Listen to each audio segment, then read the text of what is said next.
The Three Blind Mice are having a Vantastic invitational. I've had this Hot Wheels 66 Dodge A-100 van sitting around because I had plans for it.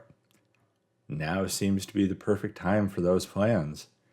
You may recall I did a gauzy version of this van a while back, but then recently, both on Facebook and over on Instagram, I've seen pictures of the Mopar Collectors Guide van. There you see it. They made some changes to it. They obviously took a little off the roof, made the back door a single solid door, and the side doors are shut. There are no side doors on that van. So I'm using that as the inspiration for this van. I'm not doing an exact replica of it, but what I'm trying to do is kind of get a rusty look to it like they did, but obviously it's taken care of. It's not in bad shape. It's almost like it just has this patina to it. Now what I'm starting with here has real riders on it, and I love these wheels. Did not like the green stripe, so basically I did like we used to do with white walls, just flip them. Hide the white wall on the inside. In this case, the green wall is being hidden on the inside. And that's about all I'm going to do to that base. You'll see I throw a license plate on it at the end. But as far as I'm concerned, that metal base and those wheels are perfect for this build. Now for the fun part. I need to section 6 scale inches off of this thing. So basically that's 3/32 of an inch at 1/64 scale.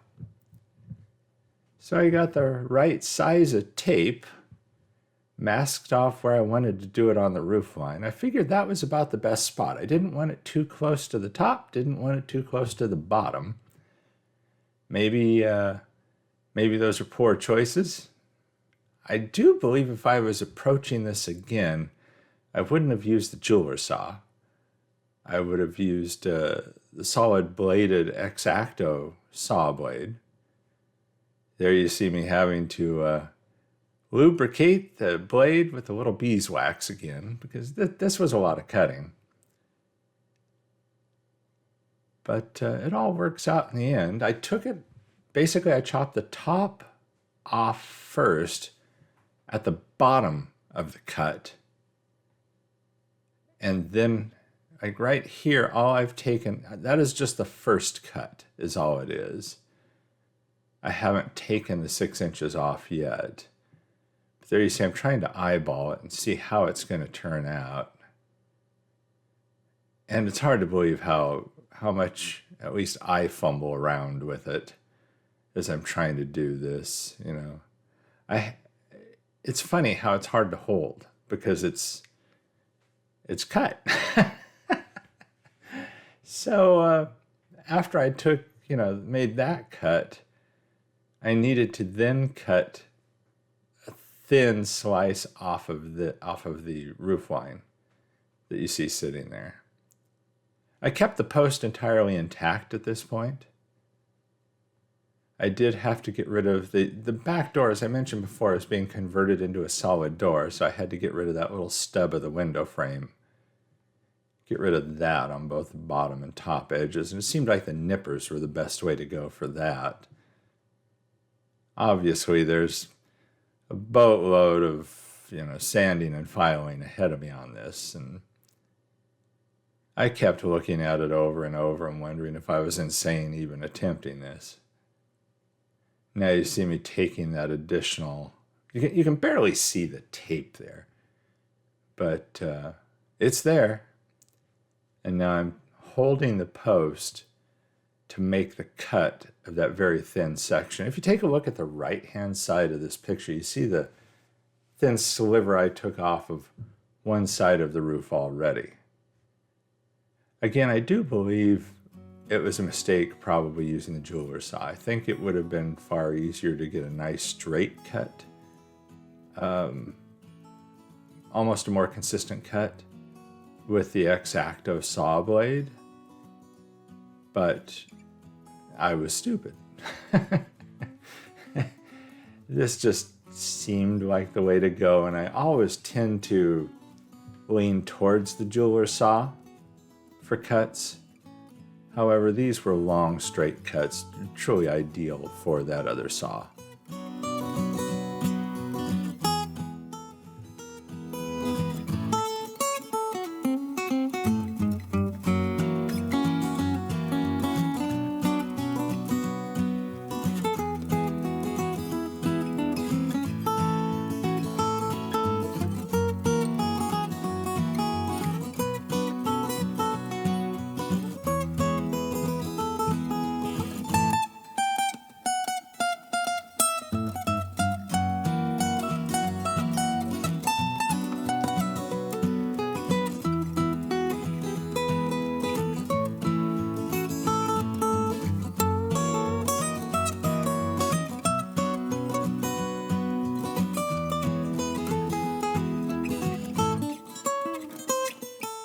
Once that was done, I needed to take the right amount off the post. This casting, I don't know if you noticed earlier, but it uses two hooks at the back of the casting to attach the base to the top, and it just has a single post towards the front middle of the casting. So I just needed to take a chunk off of that, and this part's pretty straightforward. I didn't want to take too much, but took off an appropriate amount. You test fit this thing, God, hundreds of times. Obviously, I don't show all of those test fittings here. You see some of them as I'm doing them, but truly it's a fraction of what I ended up doing. Once I had the appropriate amount off the post, and as I recall, the cut was pretty much dead on. I think I had to file it down a little bit. And, fortunately, there's a lot of post to work with here, too. So you can really drill into it well, tap it well, put a screw in it.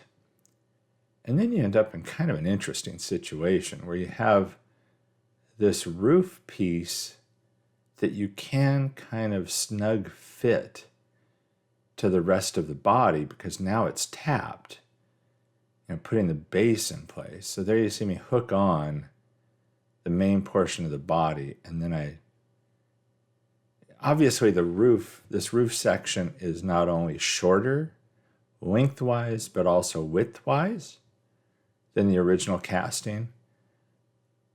But there's enough of it so that when you put the screw in it, it can still hold in place. And that really worked out well for me, because what I end up doing is I get it situated the way I want it. Probably the toughest places are those front pillars, window pillars. But you kind of get it where you want it. And then I used CA glue to very lightly tack it in place. I used those door lines. Basically, the back of the front door lines I used as my centering point. It looked good with those being the centering point. Use the CA glue to hold it in place, so let that set. And you can kind of see the overhangs a little bit in these shots. But then once that CA glue set, obviously, for me, you knew I was going to bust out the JB Weld on this. What I ended up doing with the JB Weld is obviously going around all of the inside of the cut. That is obvious. You need that. That needed to be done all the way around that roof line, needed to be done on the front pillars, needed to be across the top of that back door. But then what I chose to do, and I think I show it here, if I remember right, I then took a Q-tip and basically went across the entire inside of the roof back there to give it a little more structural stability. And now I'm just using a little bit of JB Weld here and there on the outside of the cuts, knowing that this all needs to be filed down and there's a lot of work ahead. But the outside is to make up for some of that difference in the widths. I'm not using that putrid green glass that came with the original casting, so having this inside the roof wasn't an issue. I do also put windows all the way around this thing, which the original one did not have the side windows. It was just front and back windows. It did take a little extra effort on the front that I'll explain later. But the side windows are all the windows are obviously shorter, but the side windows and the back window are substantially smaller when you look at them. And I think it really adds to the overall look of the van. So now it's a matter of letting that set up, and then a ridiculous amount of filing, trying to get these body lines to meet up. I did want to keep some of that design as well, that pattern on the sides that they have. I didn't want to just sand it all smooth and lose that. So it was a matter of using small files. And I have some sanding sticks that basically fit into that groove in a way. And I apologize for the extreme acceleration to some points of this video. But this thing comes in at almost 22 minutes as it is. So if I hadn't sped some of this up, it would have been probably pushing an hour. And I mean, as it was, I do not film everything. I had well over 2 hours of video to edit, and that's having only recorded a fraction of the work. So I try and get all of the major points. And then once all of that was filed down to what I thought was an acceptable point, then it's time for the Bondo spot putty, which again, I use to eliminate door panels on the side. I converted the back door to a single door, as on that Mopar Collectors Guide van. And again, trying to smooth out some of those panels. And those of you who have done this type of work know how difficult it is to get a smooth result. It's very easy to work for hours and hours and get a rough result in spite of all of the work. And so there was a substantial amount of time in this, and honestly, at the end, I don't know, because of how I end up painting it, again, trying to match that Mopar Collectors Guide van in a way, that possibly if I had done a nice shiny paint job, it would have shown the work a little bit better. But I am pretty darn happy with the result. I wouldn't mind having it in the driveway right now. Of course, there's a story behind a van I wanted as a kid, an old 40 Econoline van that I thought was going to be my first van. I think the guy wanted, it was like $1,000 for it, and I really wanted to get it. The only problem was the guy wanted $1,000 for it, and I didn't have it. And I knew there was going to be a lot of work to put into it, but I thought I'd be able to get it to go, and that fell through. As it turns out, I've never owned a van, and who knows, maybe someday. Before I head out of here, maybe I'll have a van, but at least I have this one. So there you see it after I've worked the heck out of it with the Bondo spot putty as well. And I'm pretty satisfied with that result, and so I moved on. The red you see there is Army Painter Red Primer. I'm hand painting the doors kind of a funky little white color because, again, this is all going to get sort of a weathering over it. I love the Mopar decal on the Mopar Collectors Guide van, so I had to have it on this one.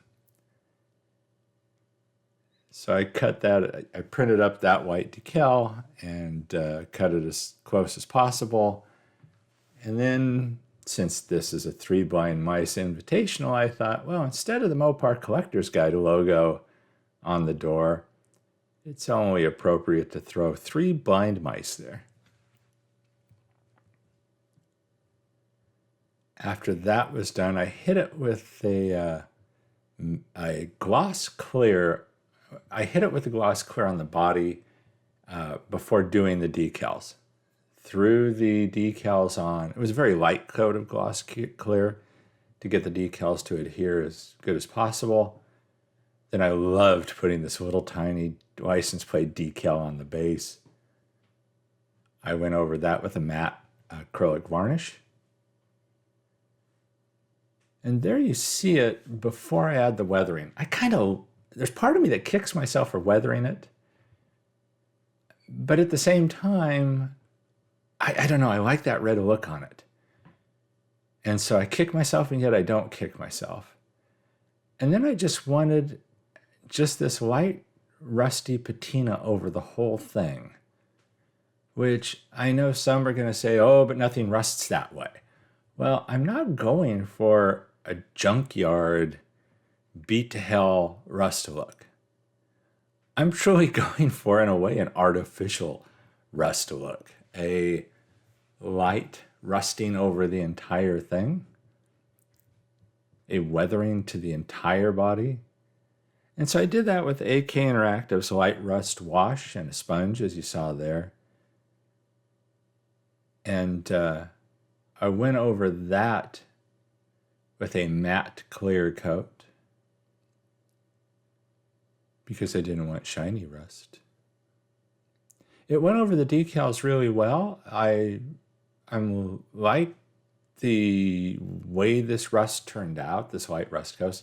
You see a lot of this in California, and where something sits out and it just gets this light rusting over it. And so I did still go with like shiny details on it. So there you have a little bit better look at it. And then it was time to throw in the windows. For that, I did use micro crystal clear that you've seen me use before. The only hassle on this was when I went to do the front window was too large to pull that all the way across successfully. So I did throw a small piece of wire to divide the two front windows, which actually I believe is fairly similar to the actual vehicle. I believe there is a strip that goes down through there. And so I needed that. And there you see I pulled one of the windows across, and then I still needed to use that crystal clear to pull the second one across. Now here I'm using, this is something new that I'm using, Citadel's contrast paints. This is Black Templar. Mike Hawkins told me about it, and it's basically a cross between Nuln Oil and a black paint. The consistency is kind of between the two. So for something like a grill, where the Nuln Oil, I don't know what your experience is with it, but mine is sometimes it's just too light. It seems to disappear. The contrast paint that Citadel has, I believe they've just come out with it, seems to work pretty well. I masked off the seats with a liquid mask, and the steering wheel hit that interior after chopping the heck out of it to get it to fit.